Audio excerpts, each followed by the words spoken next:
Kami bawakan kepada anda program khas sempena PRU 14. Berita terkini, bual bicara warna-warni, lintas langsung dari seluruh negara.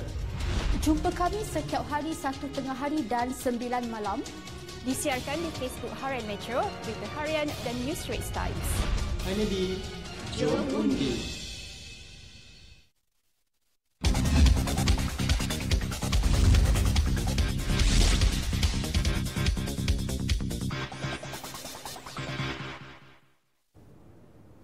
Assalamualaikum dan salam hormat. Jom Undi 1 Mei 2018 bersama saya Suraya Roslan. Kita lihat dulu fokus utama hari ini.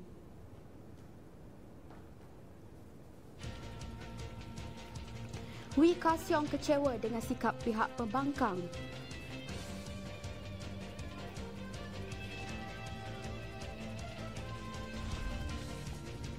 Kenali lebih rapat bekas Ratu Cantik yang juga calon parti Warisan Sabah. Hai, saya Joanna Suri Rambas dan saya adalah calon dari Parti Warisan NC Skelo. Kita mulakan dengan perkembangan pilihan raya umum ke-14. Cicit kepada pengasas dan Presiden UMNO Dato' On Hafiz Ghazi yang juga calon muka baru Barisan Nasional bertanding merebut kerusi Dewan Undangan Negeri layang-layang pada pilihan raya umum kali ini. Untuk butiran lanjut, kita akan bersama wartawan Izlaili Nurul Ain Hussein. Silakan Izlaili.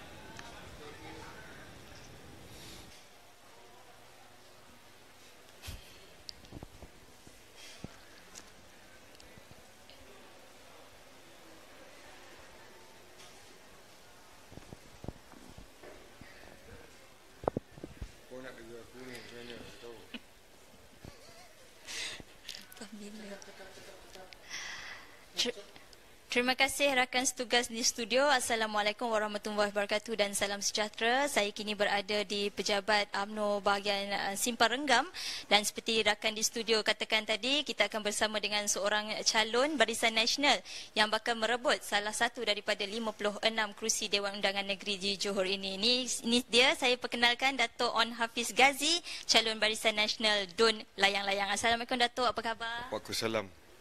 Syukur Alhamdulillah.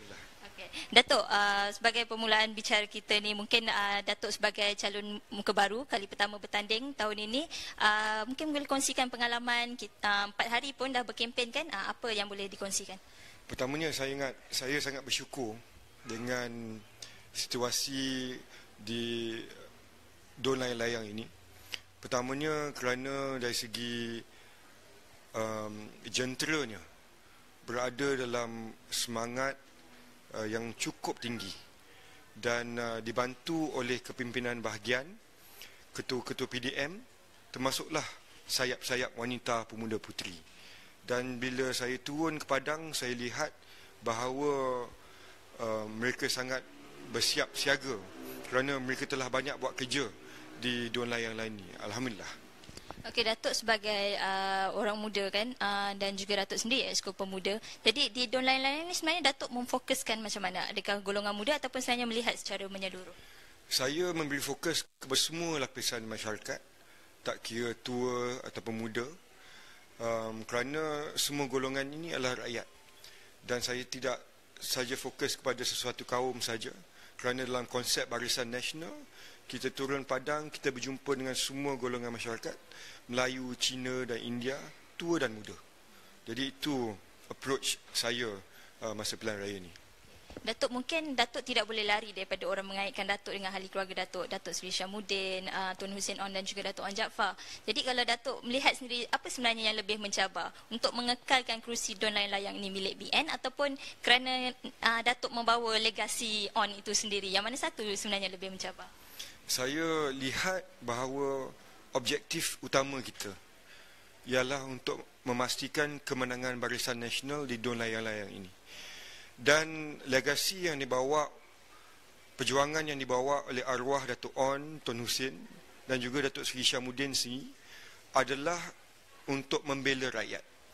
Dan bawah konsep Barisan Nasional, Wak Imah daripada kepimpinan tertinggi hinggalah peringkat akar umbi. Pemimpin-pemimpin Barisan Nasional konsisten dari segi hala tuju untuk membela rakyat. Jadi it's both, dua-duanya sekali. Jadi sudah pasti ada strategi tertentu kan yang Datuk sudah susun. Jadi mungkin ada sedikit harapan ataupun apa kata-kata kepada penonton Jom Undi. Saya sebagai calon Don Layang-Layang N27, saya nak merayu, nak memohon kepada masyarakat di Don Layang-Layang ini untuk memberikan saya ruang dan peluang untuk berjasa kepada masyarakat di sini.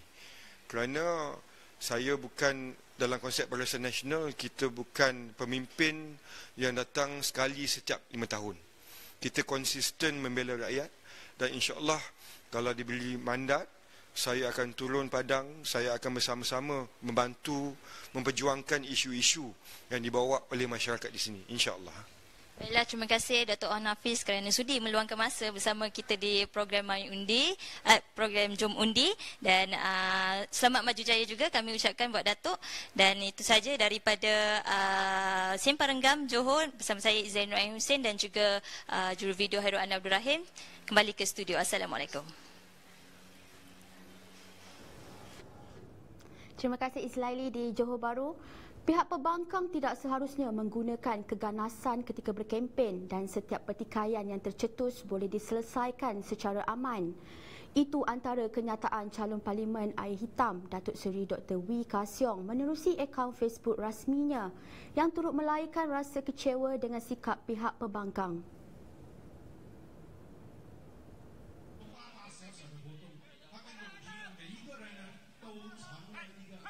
Kasong mengulas mengenai insiden malam tadi apabila seorang penyokong Barisan Nasional cedera selepas jatuh ditolak dari atas pentas.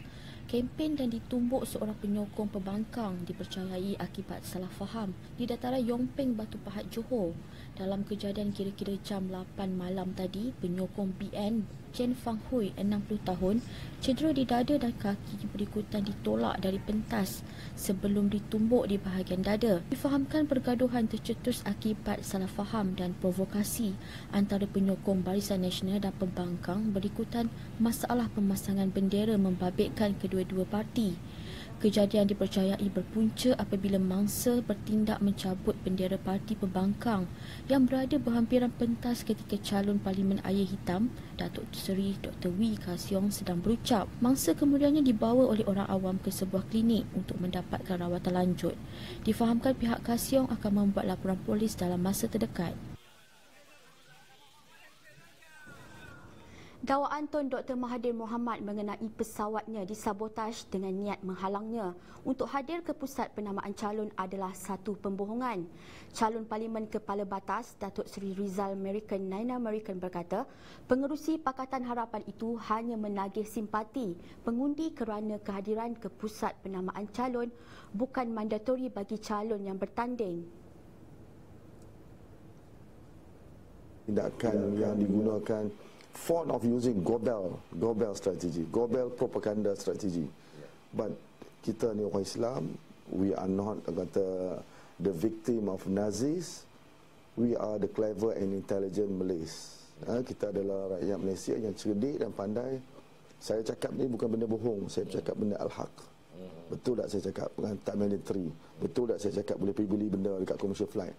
So rakyat boleh menilai. Dakwaan Tun Mahathir Mohamad mengenai jet peribadinya disabotaj pada hari penamaan calon dianggap satu pembohongan. Calon Barisan Nasional Parlimen Kepala Batas, Datuk Seri Rizal Marikan Naina Marikan berkata, secara teknikalnya Tun M tidak perlu hadir bagi penamaan calon kerana hanya pencadang dan penyokong diperlukan. Malah katanya pernah berlaku sebelum ini, ada calon yang berada dalam penjara namun masih boleh didaftarkan tanpa perlu hadir untuk penamaan calon. Tambahnya sudah menjadi amalan Tun M selama ini memainkan satu isu secara berterusan bagi menimbulkan kepercayaan rakyat terhadap apa yang diperkatakannya. Beliau berkata demikian ketika ditemui wartawan NSTP dalam satu sesi temu bual eksklusif di Kepala Batas semalam. Saya rasa, I think Tun Mahathir masih lagi fond of using Gobel strategy. Gobel strategy ni adalah strategi when you make accusation, even if it's false, dia akan ulang. Dia akan repeat over and over and over again. Dulu dia pakai Anwar Ibrahim. Dia tuduh Anwar Ibrahim sebagai seorang pelawat Wali tak cakap, dia seorang cakap orang, tapi he repeats over and over and over again until it become like a bullet communication that masuk ke dalam kepala.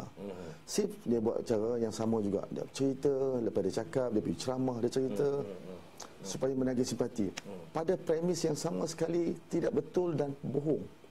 Kalau benar dia nak balik untuk menghalang dia bagi mendaftar sebagai calon, hakikatnya soal untuk hadir secara fizikal ketika penamaan calon bukan suatu mandatory kepada calon. Yang wajar ada adalah pencadang dan penyokong. Sebab itulah ada dua orang yang bertanding adun dan parlimen seperti Lim Guan Eng. Dia bertanding di Bagan, dia bertanding di Air Putih. Takkan nak belah dua, badan dia pergi kedua-dua. Berarti akan ada satu dia tak ada, kan? Berarti itu bukan mandatory. Jadi dia buat cerita untuk menagih simpati, kononnya dia tak akan dapat nak pergi untuk penjamaan calon. Kemudian nak cari jet lain tak dapat.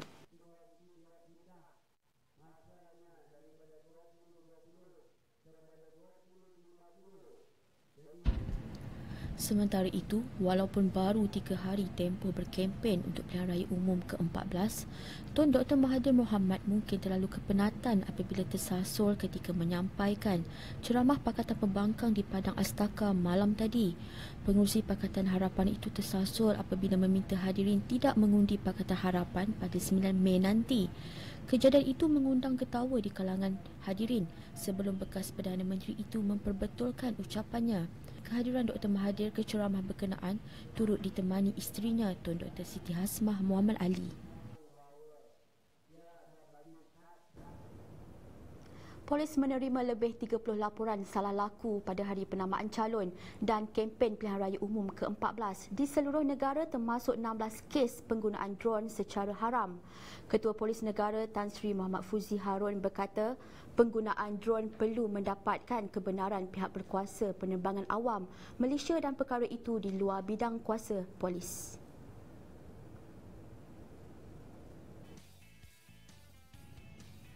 Muhammad Fuzi berkata, polis turut menerima laporan berhubung tomahan kononnya polis menghalang seorang calon daripada mendaftar ketika penamaan calon di Negeri Sembilan Sabtu lalu. Sambil menyangkal dakwaan itu, beliau berkata pihaknya hanya melaksanakan tugas seperti yang diminta Suruhanjaya Pilihan Raya. Dalam kes itu, calon PKR Dr. S. Sri Rem tidak dibenarkan masuk ke pusat penamaan calon di Dewan Seri Rembau kerana tiada pas calon. Pencarang dan penyokong calon itu juga tidak dibenarkan masuk ke dewan itu kerana tidak mempunyai pas SPR.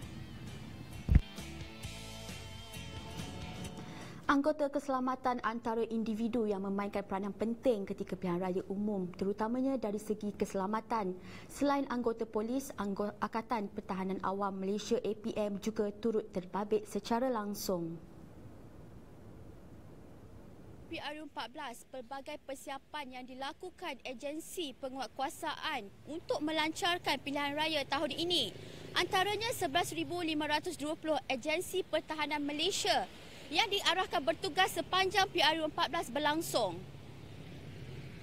Angkatan Pertahanan Awam Malaysia APM berada dalam keadaan siap sedia untuk menghadapi pilihan raya umum ke-14 dengan 14,000 anggotanya akan bertugas pada 9 Mei ini bagi memastikan proses pengundian berjalan lancar. Pengarah Perancangan Dasar dan Penyelarasan APM Nur Hafizfi Ismail berkata, kesemua anggota terbabit didaftarkan sebagai pengundi pos bagi membolehkan mereka bertugas pada hari pengundian. Katanya 14,000 anggota yang bertugas adalah daripada keseluruhan 2.1 juta anggota APM yang berdaftar dan pihaknya bersiap sedia untuk menambah anggota jika keadaan memerlukan. Menurutnya pihaknya dalam keadaan siap siaga bagi memastikan seluruh negara dalam keadaan aman dan sejahtera sepanjang tempoh kempen pilihan raya. Okey, di setiap pusat daerah mengundi tu kita memang ada menyediakan di antara 10 ke 20 orang anggota lah bagi satu-satu pusat mengundi ya. Kita juga menyediakan memastikan bahawa perjalanan pilihan raya umum yang ke-14 nanti berjalan dengan licin dan lancar ya. Kerana kita menjaga keselamatan awam dari aspek kemanusiaan lah. Kalau ada yang OKU, yang tua sebagainya untuk pergi mengundi itu, kita akan membantu pihak kerajaan ataupun agensi-agensi kerajaan yang lain lah untuk membawa mereka ini ke tempat mengundi lah. Sekiranya mereka berada turun daripada rumah, turun ke tempat mengundi, kita akan bantu dengan wheelchair. Kita mungkin ada kaedah-kaedah yang kita boleh bantu untuk memudahkan mereka sampai ke tempat mengundi lah. Dalam masa yang sama, kalau sekiranya berlaku apa-apa kecederaan, kemalangan, sakit, maklumlah kan, bila kita beratur panjang 2-3 jam untuk sampai ke pusat mengundi tu, ataupun bilik mengundi tu, mungkin ada yang pitam, pengsan, sakit dan sebagainya kan. Jadi di situ kita ada menyediakan anggota-anggota yang akan bersiap sedia lah dengan ambulan dan juga peralatan-peralatan rawatan perubatan kecemasan lah. Pada masa ini kita menyediakan bilik gerakan PRU, seperti juga macam mana kita menghadapi musim-musim bencana lah. Bilik gerakan kita sentiasa 24 jam, dan dalam masa yang sama kita juga memantau perjalanan PRU ini. Kalau sekiranya ada keperluan-keperluan yang mendesak, contohnya macam ada anggota yang orang awam yang sakit, maklum sajalah nanti bila dah ramai-ramai kan, ada yang berkempen, ada yang macam-macam tu, jadi kita akan bersiap sedia lah untuk menghadapi segala kemungkinan yang berlaku. Kita akan berehat seketika, teruskan setia bersama kami. I was eating peanut butter straight. Nasi lemak, of course. I really can't cook. Let's go back. Bring it on, baby. Okay, kita boleh masuk sekali kan? Okay, abang, join kita ada 10 quickies. 10 quickies with me? Yes. I don't know. Then how much you going to pay me for all these 10 questions? I've got a bunch of money. So that means no. Sorry. I did my best as a wakil rakyat, as a people's rep to serve my constituency. Can you sign this country? Yeah. Dah kahwin ke belum? So there's a stupid thing that aku pernah buat. Kasih, sayangi. No, I don't dance. I'm not a dancer. I don't know how to dance. Bye. Peace out. May 9th is polling day. So what do you need to keep in mind as you head out to vote? 1. Bring your My Card to the voting centre. You need it to check your name in the voting list. Remember that you can't go in there wearing anything with a party logo or symbol. And there will be other people, so wait in line for your turn. Once you're inside the voting room, don't do anyone, don't take out your phone or take any photos. A voting clerk will check your hands for electoral ink stains because you can't vote more than once. Once the clerk is satisfied, another clerk will help you to dip your finger in the ink. Then a third clerk will hand you your voting paper. And with voting paper in hand, walk over to your designated voting booth. Once there, mark the empty box next to the name of your chosen candidate with an X. Make sure to mark it clearly because you don't want any doubt whatsoever on who you're voting for. Once that's done, step out of the booth and insert your voting paper into the ballot box. So now you're done and you can exit the room. Take note that the voting time in the peninsula is 8 a.m. to 5:30 p.m. and 7:30 p.m. to 5 p.m. in Sabah and Sarawak. So with all that information, go out and vote.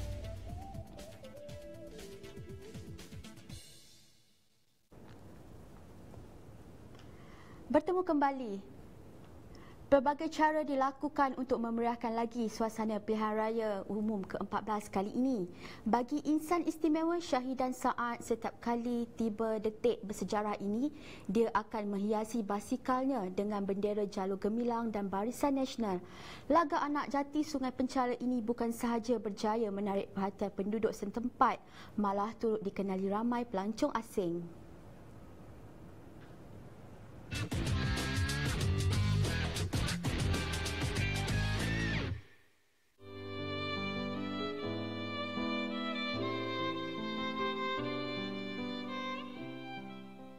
Kadang-kadang tengok, kadang-kadang Bukit Jalil. Jauh. Kadang-kadang KLCC jalan-jalan lah. Jalan-jalan lah. Kadang-kadang saya dengan member saya 2 orang. Tapi member sakit, tak nak turun. Banyak orang kalau saya kerja parking sama hijau, banyak orang ambil gambar. Ada yang bagi RM10, ada RM20 ada. Ada. Macam rumah BM. Macam rumah BM lah. Dekat rumah pemuda UMNO dekat belakang meja baru tu. Bendera dia memang UMNO bagi lah. Sokong kan. orang banyak, kalau orang banyak Myanmar, orang bagi RM5 ke RM10. Lepas tu kalau 31 Ogos, penuh lagi. Lepas kan habis mengundi ni, 31 Ogos, saya pasang lagi. Yang bendera 31 Ogos ni, TV3 sponsor.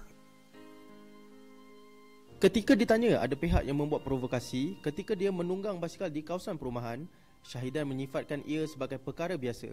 Syahidan berkata, dia juga tidak melayan sebarang tomahan dan fitnah dilontar pihak terbabit. Bagaimanapun, katanya, segelintir individu yang masih tidak berpuas hati dengan hiasan bendera di basikalnya bertindak membuat laporan polis. Ini kalau mengundi 5 tahun saya pasang. Tapi banyak orang dengki dengan saya lah. Sampai ada yang langgar pun ada. Tumbangkan, tumbang saya tak heran. Tapi jangan bagi patah kayu saya je. Saya banyak beli pasal duit saya sendiri. Lepas nampak, lepas buat macam tu saya pun buat tak hati. Tak malas nak layan kan. Tapi yang ada juga, saya dulu kerja dekat Mijit Lama lah. Saya pakai baju ni. Dia cakap, awak pakai baju ni, saya tak lalu nak makan. Cakap kata lalu makan, jangan nak makan. Makan kat rumah lah, senang. Tanya dia, jalan siapa buat? Bangunan-bangunan siapa buat? Kerajaan tak buat kan? Jadi dia nak buat. Dia pergilah bawa polis. Pagi-pagi bawa dia bawa polis, saya tunggu sini.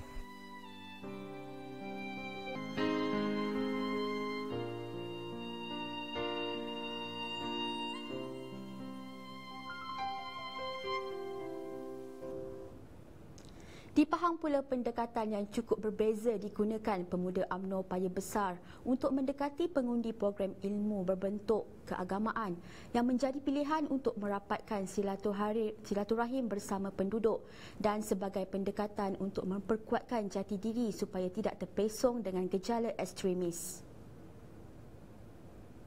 Tak lama saya kira di mana kali ni hari Ahad dah. Banyak lagi kerja-kerja kita, saya kira dalam cara kita pada pagi ini, bermula pagi ini, saya kira tak lama lah. InsyaAllah saya akan habiskan ceramah saya lebih kurang dalam. Pemuda UMNO Paya Besar menganjurkan program kuliah duha sebagai pendekatan untuk memperkuatkan jati diri supaya tidak terpesong dengan gejala ekstremis. Ketua Pemuda UMNO Pahang, Muhammad Syaha Abdullah berkata penganjuran itu sekaligus mengeratkan silaturahim antara penduduk di kawasan Paya Besar dan kampung di sekitarnya. Katanya yang juga calon Barisan Nasional P084 Paya Besar, program ilmu yang diadakan sejak 4 tahun lalu itu menerima sambutan yang menggalakkan meskipun di awal penganjurannya sukar menarik minat pemuda di kawasan itu.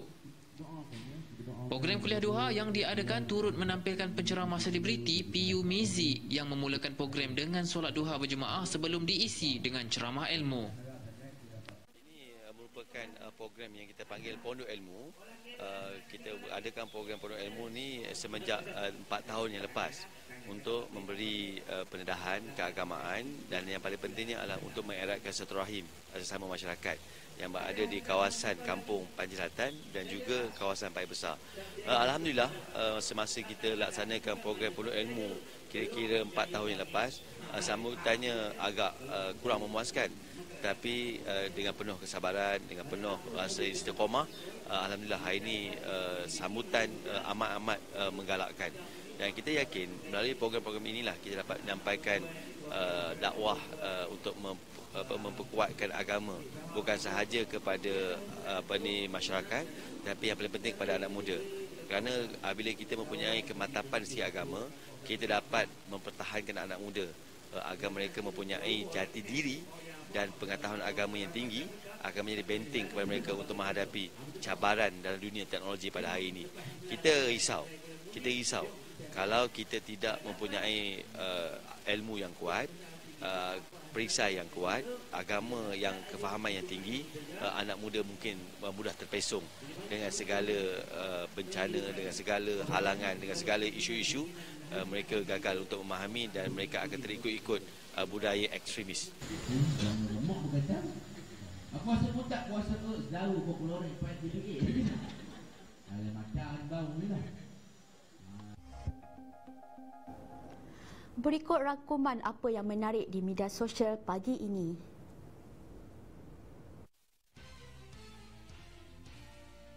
Pemilik akaun Twitter Zurairi AR memuat naik gambar penduduk di Shah Alam bersama sepanduk yang mengingatkan orang ramai supaya tidak bermusuhan walaupun berlainan fahaman politik. Presiden Pertubuhan Minda dan Sosial Prihatin Ramesh Rao menyelar Tun Dr. Mahathir Mohamad yang tersasul meminta orang ramai tidak mengundi Pakatan Harapan. Datuk Seri Najib Razak memuat naik di Twitter dan menafikan kenyataan berunsur fitnah mengenai pemakaian semasa hari mengundi.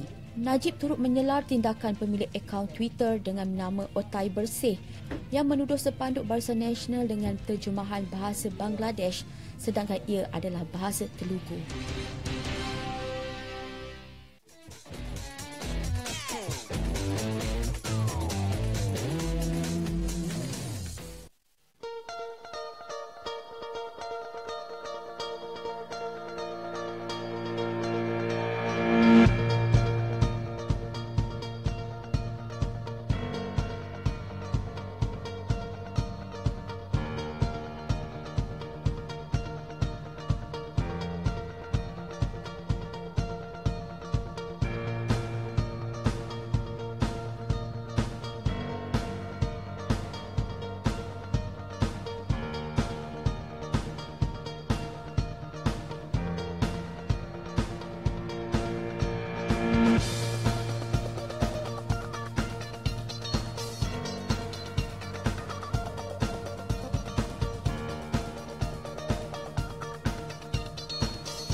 Baiklah, untuk segmen Siapa Dia hari ini, kita akan membawakan anda mengenali lebih rapat bekas Ratu Cantik yang juga calon parti warisan Sabah bagi kerusi Dewan Undangan Negeri Kiulu, Joanna Henny Rampas.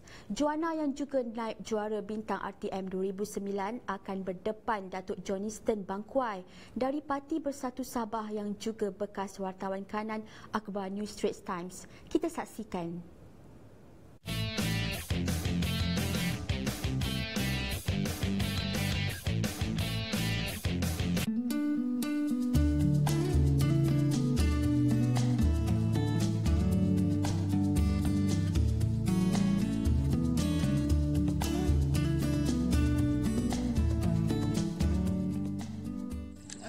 Saya Joanna Henny Rampas dan saya adalah calon bagi Parti Warisan N11 Kiulu. Saya berkelulusan dalam jurusan Undang-Undang, Master of Laws in International Corporate Social Responsibility. Saya mula bergiat dalam bidang politik ini sejak tahun 2016 dan pada masa itu Parti Warisan baru ditubuhkan 2 bulan selepas itu. Dan saya juga bergiat dalam politik ini bukan orang bilang gila untuk mau jadi calon ke apa semua, tetapi perjuangan saya dalam politik ini adalah niat dengan ikhlas untuk memberi kesedaran terutamanya kepada orang muda yang mana dan juga orang di seluruh Sabah ini yang mana perubahan itu harus kita buat. Nasib menyebelahi saya bahawa saya diamanahkan oleh Presiden Parti Datuk Seri Shafie Apdal untuk menjadi calon di Kiulu ini. Jadi oleh yang demikian saya amat berbesar hati kerana beliau telah memberikan amanat kepada saya untuk memperjuangkan hak orang-orang Kiulu. Jadi maka dengan itu saya menyeru dan memohon kepada semua pengundi di luar sana, terutamanya yang mengundi di Kiulu dan juga di Sabah ini dan juga Parlimen P170 Tuaran untuk pulang mengundi kerana satu undi itu daripada anda amatlah berharga untuk masa depan bukan saja di Kiulu, Parlimen P170 Tuaran tetapi juga Sabah dan seluruh Malaysia secara amnya.